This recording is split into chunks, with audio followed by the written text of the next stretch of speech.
कोकणातील प्रत्येक घडामोडींचे लाईव्ह अपडेट पाहण्यासाठी आताच कोकण कटा न्यूजच्या सर्व सोशल मीडियाच्या प्लॅटफॉर्मला लाईक, फॉलो आणि सबस्क्राईब करा. खेडमध्ये भीषण अपघात झालेला आहे. नियंत्रण सुटल्यानं टँकर थेट जगबुडी नदीमध्ये कोसळलाय. मुंबई गोवा महामार्गावरील जगबुडी नदी पुलावर गोव्याच्या दिशेनं भरधाव वेगामध्ये जाणाऱ्या सिमेंट वाहून नेणाऱ्या टँकर चालकाचं टँकरवरील नियंत्रण सुटल्यामुळं टँकर थेट जगबुडी नदी पात्रामध्ये कोसळलेलं आहे. या अपघातामध्ये खेड शहराला पाणी पुरवठा करणाऱ्या पाईपलाईनचं मोठं नुकसान झालंय.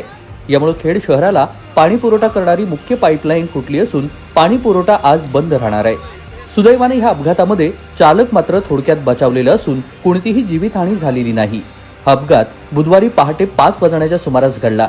या अपघाताची बातमी वाऱ्यासारखी खेड शहरामध्ये पसरली आणि त्यामुळं जगबुडी नदी पुलावरती सकाळ सकाळी मोठ्या प्रमाणामध्ये बघ्यांनी गर्दी केलेली होती.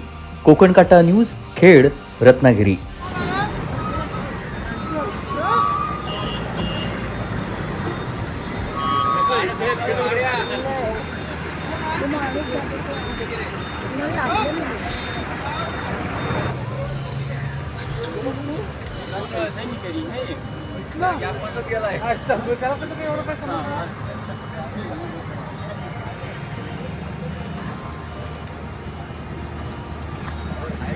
माहिती नाही काय